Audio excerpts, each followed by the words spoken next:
What's up, you guys? It's the Wrestling Old Head here in the portal of pro wrestling, and I'm going to break down the card for AEW World's End, full with predictions. I'm going to break it down like a shotgun. By the time this video gets out, I'm sure you're going to be stuffed. All of the presents are going to be unwrapped.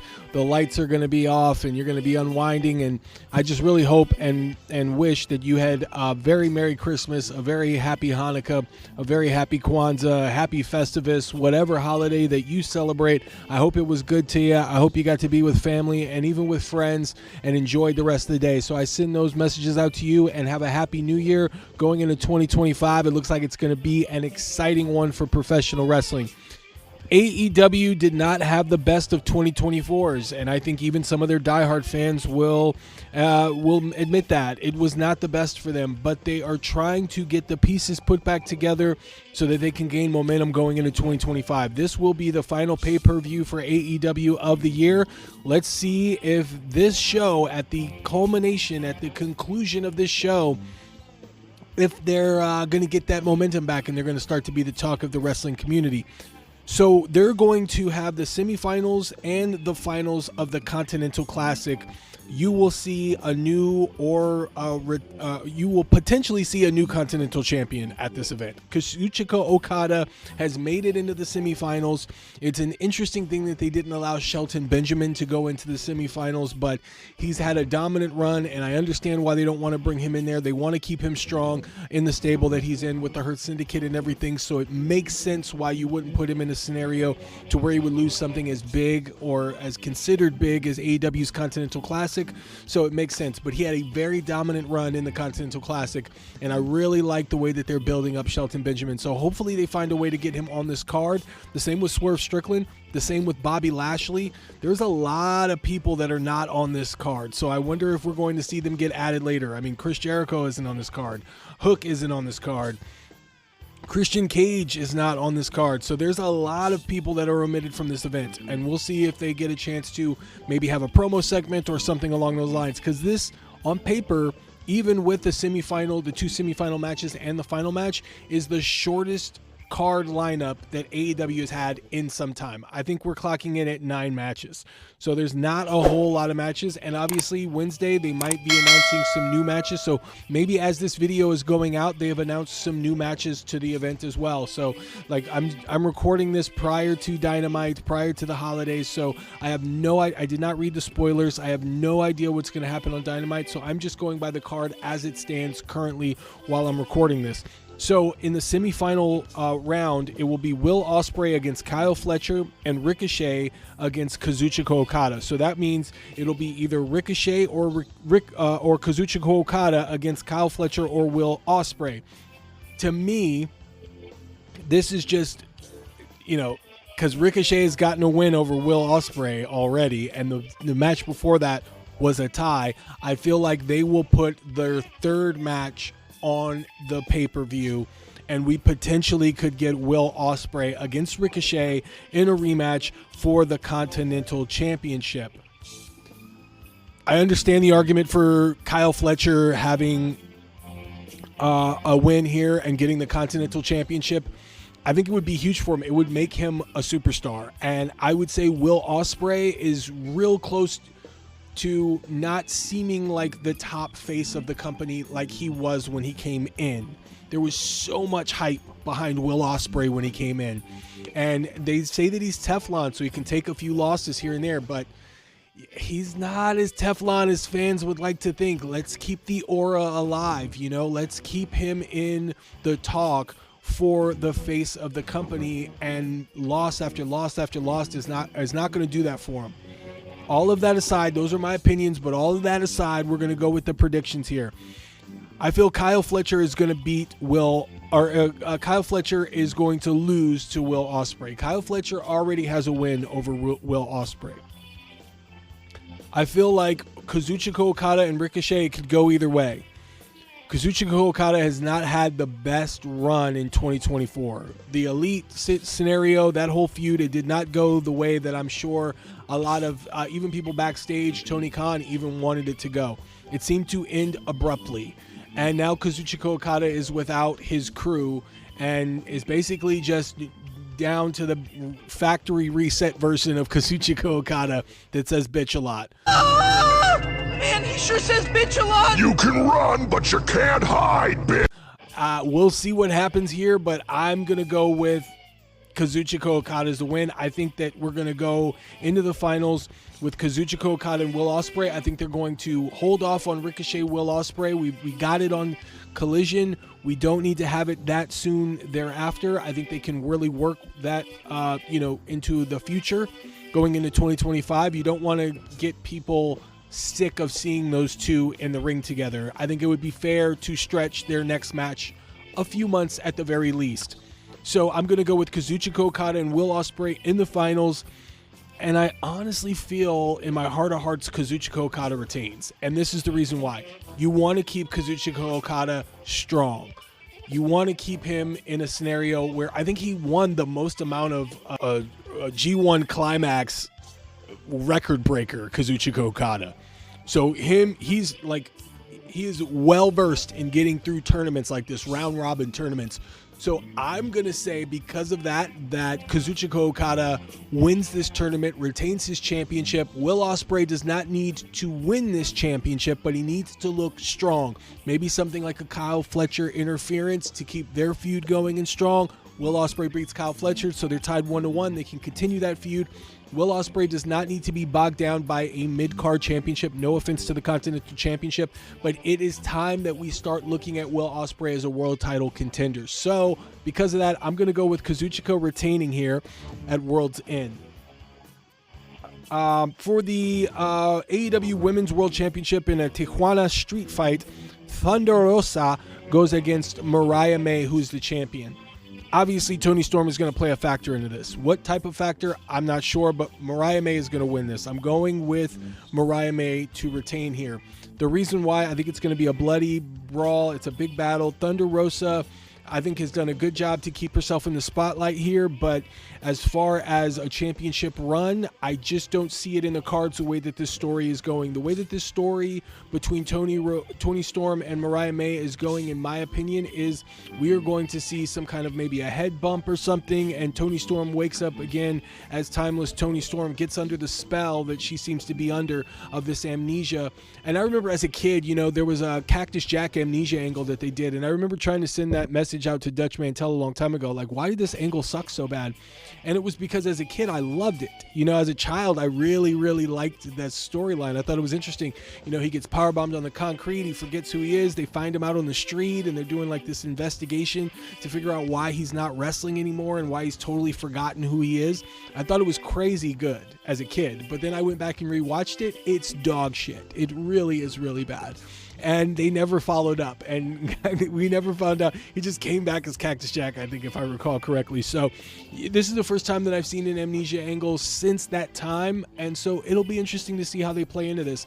My thoughts is that eventually she's going to snap out of it, come back as timeless Toni Storm. When AEW goes to Australia, it'll be Toni Storm against Mariah May, and Toni Storm will be victorious. I mean, Mariah May did win in her hometown, so it's only right for Toni Storm to retain in her hometown. So I think that that's what it's setting up for, and that's why I'm going with Mariah May to retain here.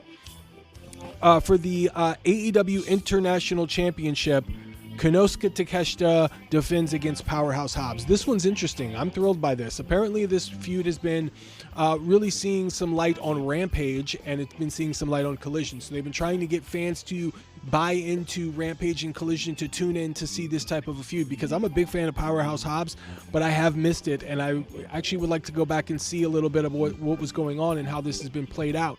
Not so much a fan of the idea of Powerhouse Hobbs being a face right now. I just don't think it worked out before, and I don't think he has any momentum going in currently to get the fans behind him the way that he should. No catchphrase, no super big taunt, no adversary that is worthy of bringing out the best in him. No offense to Konosuke Takeshita, but it just seems like they just go out and have good matches, and the fans are supposed to get behind him. I don't think that they've been doing a good job of getting Mark Davis over with the audience as well, and endearing them to his character or his arc. So with Powerhouse Hobbs, I would love to see him win the International Championship here and have a big moment, but I just don't think he has enough momentum to carry that on. I think he will just have the title until somebody comes and beats him, if that were the case. I think there's a lot more money in Konosuke Takeshita Takeshita retaining here, and there's a lot to do and a lot more, options at his fingertips if he were to retain. So I'm going to go with Konosuke Takeshita retaining here, and I could be completely wrong because I have not been following the story on Rampage and Collision. So if there is a story that is there that precludes that Powerhouse Hobbs is going to retain, then I will fall on my shield or fall on my sword in that regard. As it stands, though, I'm going with Konosuke Takeshita. For the AEW TBS Championship, Chris Statlander challenges the champion Mercedes Moné. This match seemingly came out of nowhere, and it was based on a backstage challenge from Chris Statlander. Statlander is trying to get Willow Nightingale to get back into her friend zone. Those two had a nasty split, and they had a nasty street fight that was probably one of the most talked about street fights in AEW women's division in a long time. And Chris Statlander then decided that she no longer wanted to be managed by Stokely Hathaway and wanted to reinvent herself back in the good graces of the AEW fans. And I think it was abrupt. I don't think there was a whole lot of story input behind that. I don't know why she decided that sudden switch back to the face that she is now. I do like the idea of her trying to get Willow Nightingale to endear to her a little bit more. Willow Nightingale has also dropped off the face of the earth as far as being on Dynamite, so you've had to tune into Rampage and Collision to find out where her story is going. And to get them back together as friends, I think there's a story there. I just think it's too soon. I think they rushed it just a tad bit, but they have a chance to fix that. As it stands, though, I do not see that they have built Chris Statlander up enough for her to beat Mercedes Moné. I think they just were looking for somebody to challenge Mercedes Moné and get her on the pay-per-view. I would have loved if they would have used somebody from Stardom. Like if they would have used Hazuki, which is what they did for Collision, and they had a great match, by the way. I think that would have been something that I would have wanted to see on the World's End pay-per-view. Somebody from Stardom, an international star. I think that's something that'll work for Mercedes Moné going forward on pay-per-views, is if she challenges the world. If she brings people out from all over the world to come and challenge her and try and wrestle the championship away.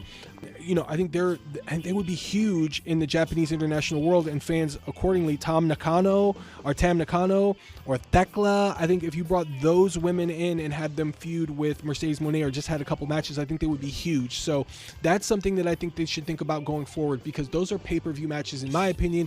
They can put on some great matches there, and it kind of endears AEW to the international world with Stardom, and those inclined will appreciate that type of a matchup. So all that being said, I believe Mercedes Moné is going to retain here. I think this is going to continue her reign.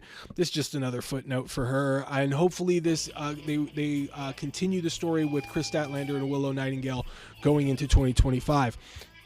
In a grudge match for MJF's Dynamite Diamond Ring, MJF defends his ring against Adam Cole, who will be accompanied by Matt Taven and Mike Bennett. They tried their best to stitch this story back together to make sense, and I think they've done a great job. The promo that they cut between each other about last week on AEW Dynamite, it was decent. Okay, I'm a little critical of it because MJF was at his height here. Adam Cole seemed more scripted. I would have liked MJF going at Adam Cole and Adam Cole coming out uncuffed, just really like going at him. But I mean, it was fine for what it was. I think that what they're setting up here, and I could be wrong, but I think they're setting up for Matt Taven and Mike Bennett to turn on Adam Cole. I think it's right there in front of us all. I think Matt Taven and Mike Bennett will turn on Adam Cole, and they will join up with MJF. I think going into 2025, you'll see Adam Cole, Roderick Strong, and you'll see Kyle O'Reilly on the fence against MJF, Matt Taven, and Mike Bennett. And I think that's going to bring us into, the trios area and things like that going forward. I think they really need to get MJF back to the top of the card as well. I think the future is MJF and Will Ospreay in a world title feud. I think that is money, and they're building towards it, but they need to keep MJF hot, and they need to keep Will Ospreay's momentum going.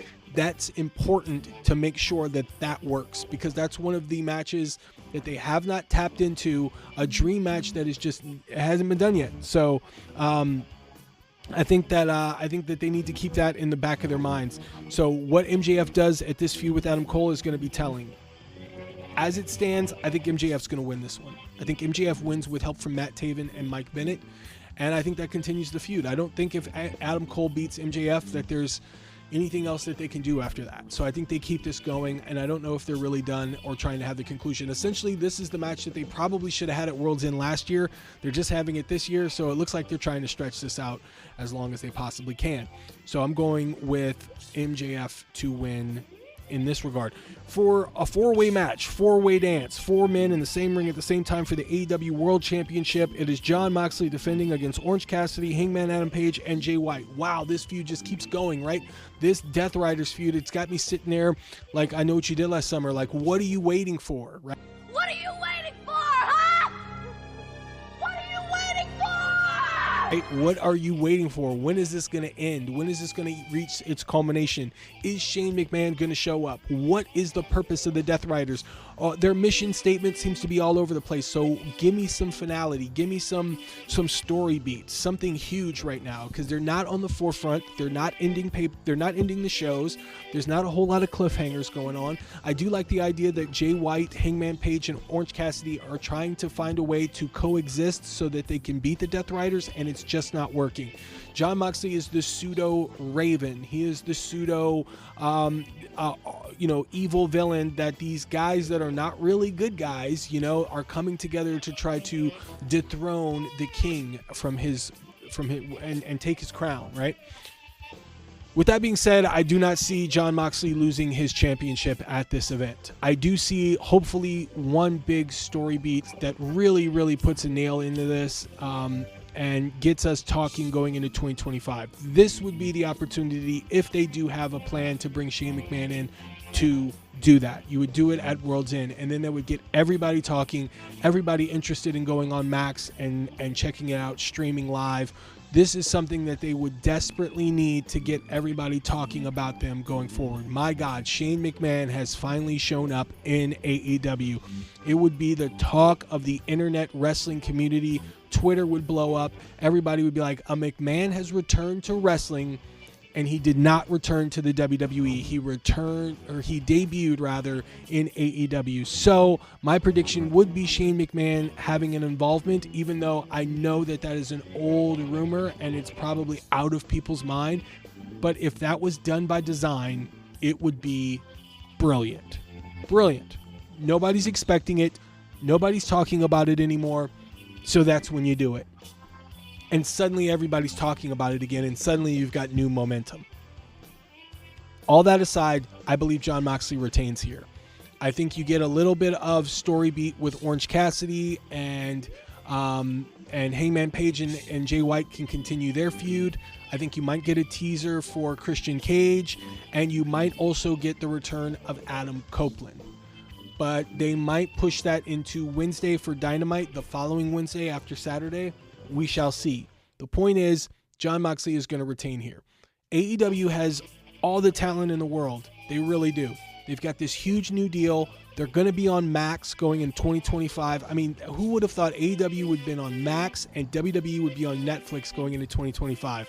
Truly unprecedented times that we're living in.